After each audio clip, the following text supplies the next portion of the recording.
I'm so thrilled to be here, and I've been very honored to be invited to speak here. Now, I wanted to quiz you all, since this is something that has been puzzling me. I just remembered what LECEQ stands for, and I want each one of you to tell me, I'm going to select someone randomly to tell me what do those letters stand for.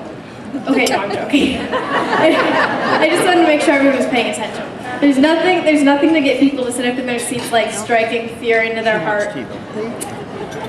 Works very effectively. So as you're no doubt enjoying your ice cream, I was kind of shoving spoonfuls in my mouth before I came up here, just so that I could get the most out of it. As you're enjoying your ice cream, I hope that you can all also show that wonderful 21st century quality of multitasking and manage to pay attention as well. But it is good ice cream, so I won't hold it too much against you. So firstly, I want you to take a look at this newspaper clipping. It says, "Students teach teachers." Teachers at Paul J. Sorkin Junior High School in Ufielda, Iowa were surprised early this Monday by an educational change of pace instigated by the Ufielda County school system.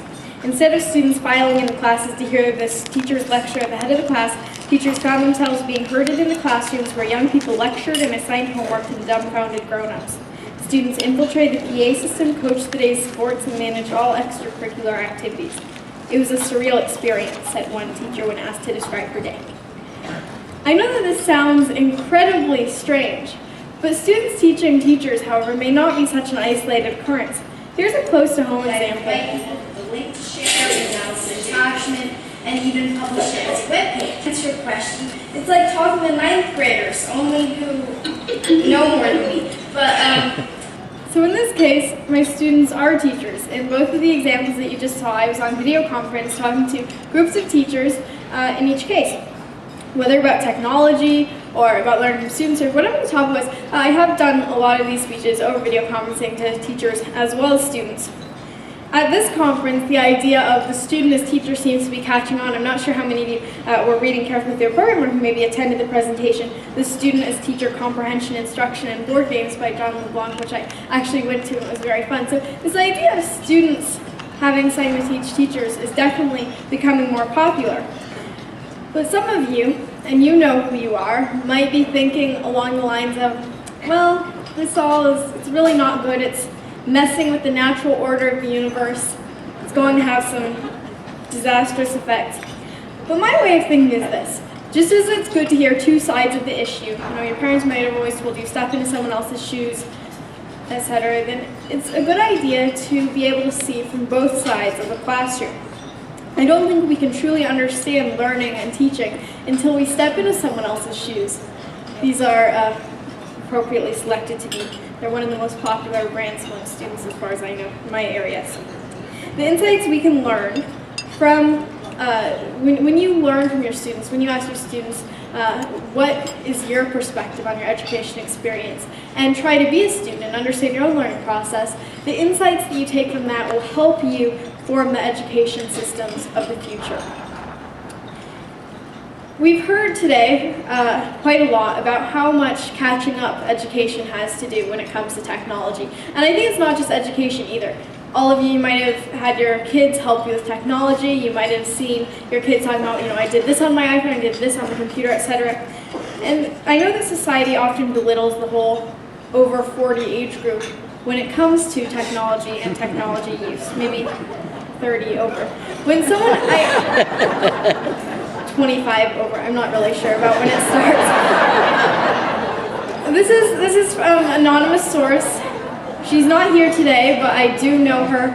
And she said, "Old people on Facebook? That's just wrong," was one of her more memorable quotes. And this, in context, this was right after we'd heard on the radio that I think it was Queen Elizabeth II was going to get on Facebook or something. That's why she said that. And I don't think she meant it seriously, but it really reflected some of the thought about really your use of all these new tools. And I think that there's some reason behind all this doubt and skepticism when it comes to, my parents can't use their iPhone, etc. Maybe it's less about ability. It's not so much that you guys can't use it or that you don't know how to use different things. It's just we've had more time, we've grown up in a world where we have all these tools readily available to us. if you just ask yourself, when you were growing up, did you know how to blog, tweet, social network online? Unless some of you in the audience are very young, the answer is probably no.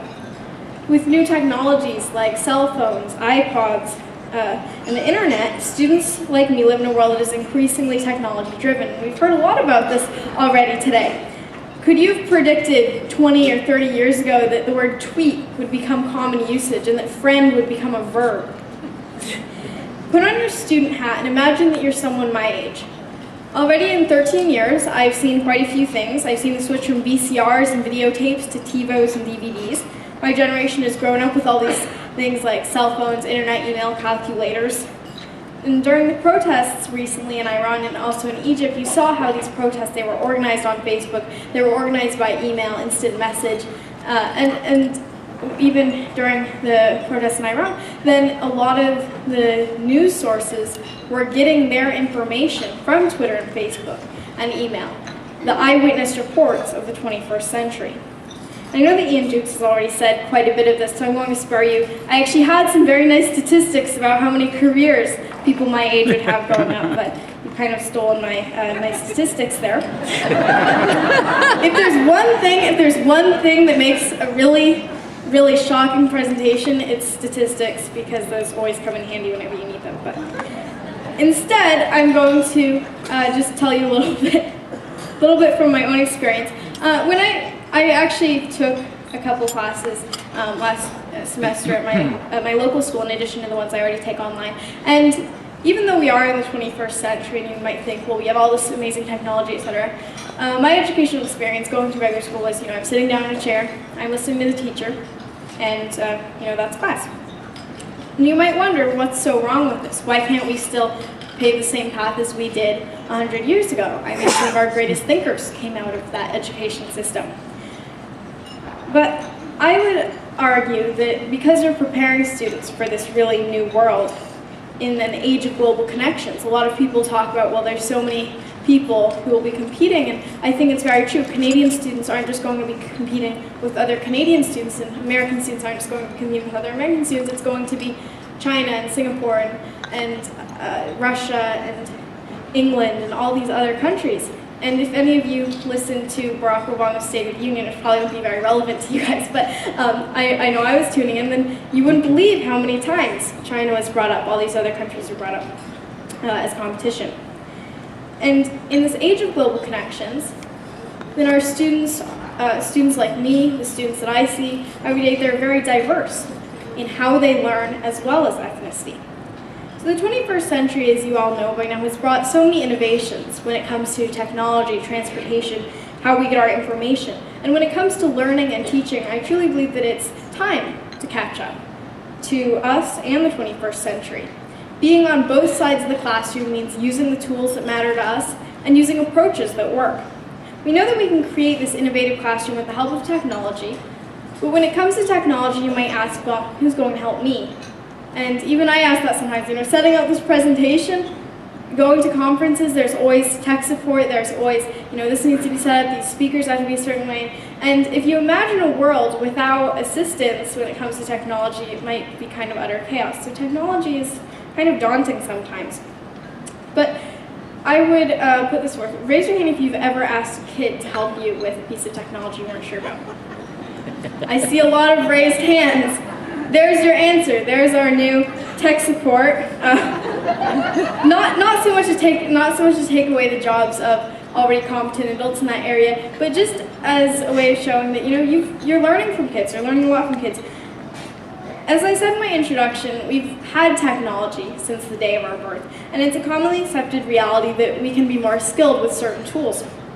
It might make some people uncomfortable or scared when you say, there's a 10-year-old that knows more about this than me. What's up with that? But I think that if you find yourself in this position, it's really not so bad as long as you're open-minded about catching up. As a case in point of this kind of attitude, I have a personal story about this.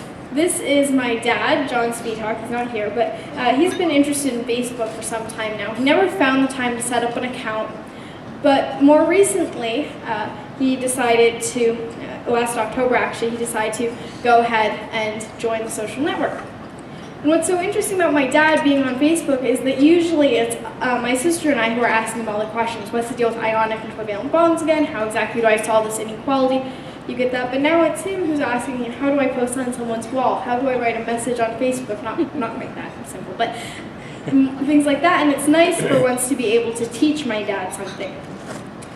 My dad is a very quick learner when it comes to Facebook, so I also set up a blog for him, and he's going to do that. And also, as far as the list of things of technology that my dad can now check off, he also is addicted to the cell phone game app Angry Birds. I'm not sure if that's positive or negative, but I still count it as an accomplishment. My dad being online, with the possible exception of Angry Birds, it actually equals more in-person conversation because he's asking us questions. How do I do this? How do I do that? I'd like to set up this. How do I do it? What's the pluses and minuses of being on Twitter, etc. And so all of that has really allowed me to see this is kids teaching their parents. And when I was little, I always thought my parents, they know everything. You know, if I had a question, if I didn't know a word, I would go to my dad, I would go to my mom and be like, hey mom and dad, what's the meaning of this? What's the meaning of that? So now being able to teach them something is really, it makes me feel quite accomplished. And I highly encourage you to do the same with your kids and with your students, whether at home or at school. Encourage them to find what they can teach you, not just what you can teach them. But to put my teacher hat back on for a second, or at least some teachers at when you walk down the street and you find a teacher and you ask them, well, what do you think of social networking? What do you think of all its applications in education? A first response might be something like, well, what does LOLing and OMGing and taking Are You a Cookie quizzes, what does all that have to really do with education? How is that going to help my students? We send one-line emails with more emoticons than words. What is the purpose of that? How is that supposed to be helpful? And one thing I do indeed worry about is that while social networking and all, it allows us to reach out on a wider scale, we sometimes aren't going as deep. We might not be, when we used to write out these page-long letters, then we might put more care and thought into what we wrote. And now I'm not sure if we have as much pressure to do that. So that's what some people might worry about. All this shallow communication we have today might make you skeptical of social networking and all this and its ability to help education. Maybe you've even seen evidence to the contrary. Raise your hand if you've had your sons, daughters, students, whatever, get distracted by cell phones or social networking or whatever while in class. Or, yeah, that's hard to point the question because a lot of hands will be raised. My own sister, she's supposed to be doing her homework, she's chatting with someone. So you might think this is negative, not positive. But I would argue that just as I've seen students who've been distracted, who aren't on task because they're chatting with a friend or something, I've also seen kids who use the internet every day to post meaningful work and to help others. We often hear about adults searching for the meaning of life and a higher purpose, but many neglect the fact that kids want purpose, meaning, impact in their lives, and particularly in education as well. I ran a conference in September called TEDx Redmond. TEDx events are independently organized TED events. And TEDx Redmond was unique in that it was organized entirely by kids under the age of 18. We actually sent the adults out of the room, we sent them to the simulcast room. All the attendees were under 18, all the speakers also. It was a kid's eye view on everything from education to the environment. We heard from one speaker, Zoe Sprankle, about the issue of impact, effect, and purpose, particularly in class. So I want you to take a listen here.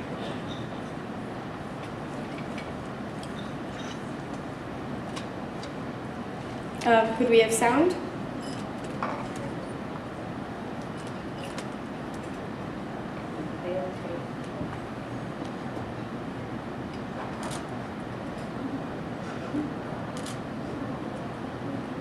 Is the sound plugged in? Maybe if you pause the video and sorry, I'm not controlling the computer, I'm not quite sure what's wrong. That's odd.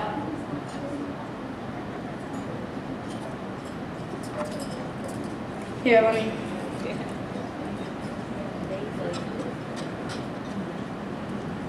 The introduction isn't crucial, but it's just kind of crucial that we hear the speech part. Okay, let me. Oh.